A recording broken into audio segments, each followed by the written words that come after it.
Bom dia, meus queridos irmãos. Graça e paz. Que a bênção do Senhor, a bênção do Todo-Poderoso, repouse sobre as suas vidas em o nome de Jesus. Nessa manhã, bem cedinho, eu acordei e comecei a meditar na palavra do Senhor, a meditar nesse tempo que nós estamos vivendo, a pensar em minha vida, na sua vida, na vida da igreja, na vida da nossa nação, tudo que tem acontecido. Eu estou aqui e pensando nessas coisas, estou aqui no fundo da igreja, aqui no imóvel, aqui no terreno, e eu comecei a andar aqui, a orar e a pensar um pouco em tudo que tem acontecido, nas lutas que nós temos vivido, na situação que a nossa nação tem vivido, as coisas que têm sido impostas a nós, os desafios que têm sido lançados contra nós todos os dias da nossa vida. E eu percebo que isso não é coisa que é privilégio nosso, mas é comum a todos os santos espalhados pela terra. E quando a gente analisa as escrituras, eu lembrei de Davi. E Davi, durante um tempo da história de Israel, ele era apenas um garoto. Ele tinha uma especialidade, cuidava de ovelhas, ovelhas do pai. Ele tinha essa função em casa, enquanto os irmãos mais velhos seguiam o rei, eram soldados, eram guerreiros. E eles estavam num tempo de guerra, quando os filisteus estavam acampados nas fronteiras de Israel e estavam preparando uma invasão, um ataque, estavam se organizando, tinham aliados fortes. Nessa época eles tinham um mercenário, um tal de Golias de Gate, guerreiro de Gate, e estava alistado, arregimentado no exército filisteu. E Golias então estava ali durante 40 dias, uma quarentena, durante uma quarentena afrontando Israel. O Golias gritava, xingava todo mundo, falava mal. Aí ele afrontava o exército, afrontava Deus, e ele desafiava tudo e todos. Ele queria um homem, e esse era o grito dele: dai-me um homem para que lute comigo. Dai-me um homem. E que esse homem lute comigo. Se ele me vencer, nós seremos seus escravos. Porém, se eu o vencer, vocês serão nossos escravos. E por 40 dias ele xingava o povo, ele afrontava, ele blasfemava. Por 40 dias ele falava tudo o que podia falar. Por 40 dias o bombardeio de informações era intenso, intenso, intenso. Desestruturou todo o exército, desestruturou toda a família, a ponto de o pai de Davi ficar preocupado sem ter nenhuma notícia, envia o seu filho até o acampamento militar para saber o que estava acontecendo. E Davi foi, e chegando lá, ele encontrou os seus irmãos, e ele encontrou os soldados, ele encontrou o rei. E ele também encontrou Golias. No momento em que Davi estava conversando com os soldados, sabendo o que estava acontecendo ali, buscando informações para toda a família, Golias, o guerreiro de Gate, filisteu, ele sai do acampamento dele. E ali eles se colocam fileira contra fileira, as tropas em ordem de batalha. E ali então eles começam os brados de guerra, os gritos, ali eles começam a rufar os tambores, levantam as bandeiras, os estandartes. E ali então Davi viu aquilo e falou: nossa, a guerra vai começar. Não, mas a guerra não começou. A peleja não começou porque eles estavam amedrontados, eles estavam acovardados, eles olhavam tão somente o tamanho do Golias, o tamanho do guerreiro. E ninguém se propôs a enfrentar o Golias. Davi, num dado momento, ficou sabendo que havia uma recompensa para quem o enfrentasse, e ele se dispôs a lutar. Gente, ele se dispôs a lutar. Ele falou: rei, não ocupe ninguém, não gaste nenhum soldado, eu mesmo vou lutar. Eu mesmo, deixa eu lutar contra esse moço. Ninguém acreditava nele, ele era tão desacreditado, ele era tão pequeno, ele era tão desqualificado. E Davi, então, ali falando, a fala de Davi incomodava todo mundo, porque ele queria lutar, ele queria avançar, ele queria ir para frente, ele queria encarar o inimigo, porque ele acreditava em Deus. Ele acreditava no seu Deus, ele já teve experiência com o seu Deus. Então, ele reuniu coragem. Coragem vem do coração, vem de dentro. Covardia, muito pelo contrário, vem de fora, é algo que nos aprisiona, o medo toma conta. Mas Davi não, ele buscou dentro dele coragem, experiência, fé, motivo, indignação por toda aquela afronta, porque o Deus dele estava sendo afrontado, estava sendo questionado, estava sendo colocado em xeque, e Davi se coloca à disposição. Ele era tão incompetente, ele era tão pequeno, ele era um pastorzinho, cuidador de ovelhas, ninguém acreditava nele, os próprios irmãos dele ficaram revoltados com a fala dele. Por que você está falando assim? Por que você conversa assim? Você é um presunçoso, você fala pelos cotovelos, você veio aqui para ver a guerra, mas sabe por que eles falavam assim? Porque eles estavam acovardados, porque eles estavam com medo, e os covardes não herdarão o reino de Deus. Os covardes não avançam, os covardes não conquistam, os covardes não vencem os seus obstáculos, os covardes eles são, comedidos demais, eles são prudentes demais, mas a prudência, na maioria das vezes, é para esconder o medo, a vergonha, a dificuldade de caminhar. E eles, às vezes, tentam impor sobre os outros o seu medo, a sua covardia. E eles tentaram fazer isso com Davi. Não, você não pode lutar contra ele. Você é pequeno demais, ele é guerreiro. Você não consegue, onde você deixou aquelas poucas ovelhas lá no deserto, vai fazer o que você tem que fazer, a sua obrigação não é essa, você não tem que se meter nisso, você tem que ficar na sua, você tem que ficar calado, sai daqui. E Davi falou, o que fiz eu agora? Fiz apenas uma pergunta. E a Bíblia fala que Davi foi apresentado ao rei, o rei não acreditou nele também, falou, menino, você é jovem, ele é guerreiro desde a mocidade, você não pode lutar contra ele. Ninguém acreditava, estavam todos acovardados, todos com medo, todos declarando a derrota, esperando simplesmente uma oportunidade para irem para casa, para ficarem quietos, para não encararem o que tinha de ser encarado. Então, o Davi, contrariando todas as expectativas, contrariando o próprio rei. Tem hora que você tem que contrariar algumas expectativas, tem hora que você tem que ir contra algumas recomendações, tem hora que você tem que confiar no seu Deus, porque o inimigo está se agigantando e ele vai te atacar. Ele vai invadir a sua casa, ele vai chegar até você. O inimigo, ele pode ainda não ter chegado até você, mas ele vai chegar. Ele não pode ainda ter chegado à sua casa, mas ele vai chegar. E quando ele encontra alguém acovardado, alguém com medo, ele rouba, mata e destrói. Porque o diabo vem senão para roubar, matar e destruir. Cristo disse, eu vim para que tenham vida e a tenham em abundância. Crede em Deus. Crede também em mim. É isso que ele diz. E Davi foi, e as pessoas não acreditaram nele, mas ele foi. Foi com o que tinha, foi com o que sabia, foi com a fé e a confiança. Ele não se acovardou, mas ele é imprudente, mas ele foi. Mas ele não sabe lutar, mas ele foi. Mas ele é pequeno, mas ele foi. Confiado em Deus, ele foi enfrentar o maior pesadelo da sua vida, Golias, o guerreiro de Gate. E no meio do caminho ele pega 5 pedras. Ele sabia jogar pedras. E ele pegou 5 pedras. 5 pedras. Eu apanhei 5 pedrinhas aqui, ali, à medida que eu vinha andando. Ele pegou 5 pedras. E ele foi, e Golias veio com um discurso arrogante e amaldiçoou a Davi pelos seus deuses.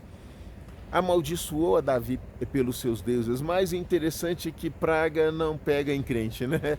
Não é verdade? Não adianta, não pode amaldiçoar aquilo que Deus abençoou. Não pode, a nossa vida está escondida com Cristo em Deus e ninguém arrebata de lá. Nós estamos guardados no Senhor, assentados nas regiões celestiais em Cristo Jesus, acima dos principados e das potestades. E Davi foi. E Davi, então, quando Golias o amaldiçoou, o Davi não recuou e ele liberou uma palavra de vitória. Ele nunca disse que Golias era grande, ele nunca disse que Golias era forte, ele nunca disse que Golias era guerreiro. Muito pelo contrário, ele tinha uma palavra de vitória na sua boca, uma coragem triunfante. Ele falou: olha, você vem a mim com paus, você vem a mim com lança, com escudo, com espada. Eu, porém, vou contra ti em nome do Deus dos exércitos de Israel, a quem tu tens afrontado, e hoje mesmo ele te entregará nas minhas mãos. Ferir-te-ei, cortar-te-ei a cabeça, e os corpos dos soldados do arraial dos filisteus nós vamos dar às bestas, às feras do campo, e toda a terra saberá que Deus salva, não com lança, não com espada, não com estratégias humanas, porque do Senhor é a guerra. Do Senhor é a guerra. Mas Davi foi lutar. Ele já tinha lutado com o leão, já tinha lutado com o urso.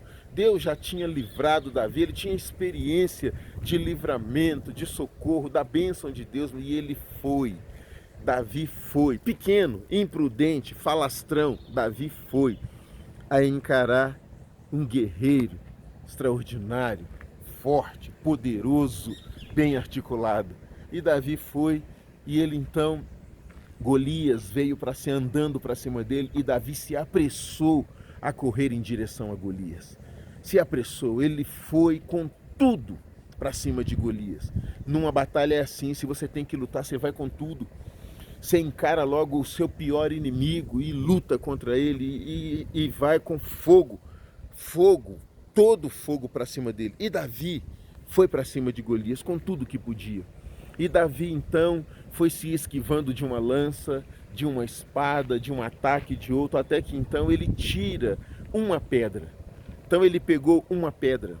Davi então pega uma pedra, ele toma aquela pedra em suas mãos. Davi então toma aquela pedra em suas mãos e ele colocou aquela pedra numa funda. Então ele começa a girar aquela pedra. Meus irmãos, que coisa maravilhosa. Ele pegou uma pedrinha, tipo essa assim, e Davi então girou aquela pedra. Ele começou a girar aquela pedra, até que Davi então lançou a pedra. Irmãos, ele lançou aquela pedra e a pedra foi voando, a pedra foi seguindo o seu curso e ela atingiu a testa de Golias. E Golias caiu, atônito, turbado, caiu ali zonzo, e ninguém acreditava que ele cairia, nem Israel acreditava que ele cairia, mas Davi acreditava e Golias caiu. Quando Golias caiu, Davi correu até ele, tirou-lhe a própria espada e cortou a cabeça de Golias e levantou a cabeça de Golias e apresentou para os soldados. Então foi algo extraordinário, uma vitória tão poderosa. Mas eu quero te dizer sobre isso nessa manhã. Davi jogou uma pedra e acertou a cabeça de Golias, e Golias caiu.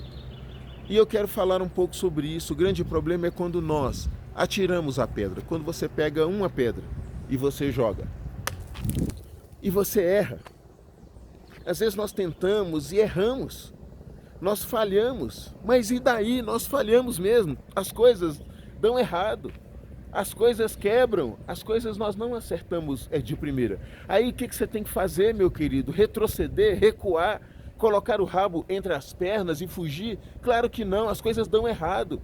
Às vezes a sua vida não está funcionando, você tem que assumir a responsabilidade e falar: olha, está dando errado, não funcionou porque eu não sei fazer funcionar, ainda não consegui que isso funcionasse como eu gostaria. Eu lembro de uma vez que estávamos viajando e o carro deu uma pane e ele parou à beira da estrada. E nós saímos do carro, abrimos o capô do carro, levantamos, ficamos olhando para o motor do carro, sem saber o que fazer. Nós colocamos a mão em algumas peças muito quentes, nós puxamos alguns fios, recolocamos eles no lugar, mas o carro não funcionava. E aí nós começamos a ligar para algumas pessoas nos socorrer, chamamos o seguro, porque nós falamos, gente, eu não sei mexer, não sei consertar, e às vezes sua vida não funciona, sua vida financeira não funciona, porque você não sabe como fazer funcionar. Sua empresa não funciona, você não sabe como fazer funcionar. Você está errando, já errou. Às vezes muita coisa na igreja não funciona porque nós ainda não descobrimos como fazer funcionar. Não sabemos como fazer funcionar. Assume, fala, eu não sei fazer funcionar. Assume na sua vida, meu relacionamento não estou sabendo fazer funcionar. Mas não retroceda, não pare. Assuma a responsabilidade, enfie a mão lá na sua sacola e pegue outra pedra e jogue a outra pedra. Se você errar, puxa, errei de novo. A outra pedra, tire outra e atire outra pedra. E se você errar, meu irmão, não pare. Continue tirando as pedras que você tem, tire outra pedra. Pode ser que você tenha só mais uma pedra, uma pequena pedra, mas tire essa pedra e no nome do Senhor dos Exércitos, atire essa pedra. Continue atirando as pedras. Continue tentando fazer funcionar, continue trabalhando, continue rompendo, continue avançando, tente de outro jeito, agora mire essa outra pedra e jogue novamente essa outra pedra. Meus queridos, às vezes pode ser essa última pedra, quando você acha que nada mais vai dar certo, nada mais está funcionando. Pode ser a última pedra que você tem, mas você deve atirá-la. O que você não deve fazer é acovardar-se. O que você não deve fazer é parar. O que você não deve fazer é ficar atribuindo culpa, atribuindo responsabilidade, ficar esperando que alguém venha e salve você e mude a sua história. Você deve arregaçar as suas mangas, você deve levantar e você deve encarar os seus gigantes. As suas lutas, as suas batalhas, você deve lutar. Você deve reconhecer, eu não estou sabendo fazer funcionar. Eu não estou conseguindo. Peça ajuda. Converse com alguém. Olhe para aquilo, olhe para a recompensa, se for o caso. Porque ele olhou para a recompensa, ele olhou para o prêmio, ele olhou para aquilo, para quem poderia ajudá-lo. E ele foi. Ele poderia ter morrido? Poderia ter morrido. Sadraque, Mesaque e Abednego falou para o rei, olha rei, fique sabendo de uma coisa. Deus pode nos livrar. Se ele quiser, ele pode nos livrar. Deus pode, mas fique sabendo que se ele não livrar, nós não vamos adorar a estátua. Nós não vamos, nós decidimos que não vamos adorar a estátua. Nós decidimos que não vamos nos curvar, nós decidimos que não vamos ir por esse caminho, nós vamos por outro caminho. Se Deus quiser, ele pode, nós não estamos tentando o nosso Deus. Se ele quiser, ele pode nos livrar da sua mão, da fornalha, dos esquemas, dos conchavos, das palavras de maldição, da investida do inimigo. Se Deus quiser, ele pode. Mas fique sabendo que se ele não livrar, nós vamos assim mesmo. Então não se acovarde, não pare por nada. Você não tem uma palavra de Deus para retroceder. Você não tem uma palavra de Deus para se acovardar. Você não tem uma palavra de Deus para ficar com medo. Você tem 366 vezes escrito na Escritura, não temas, não temas, eu sou contigo. Esforça-te, meu querido irmão. Jogue a pedra, ainda que seja a última. Jogue a pedra.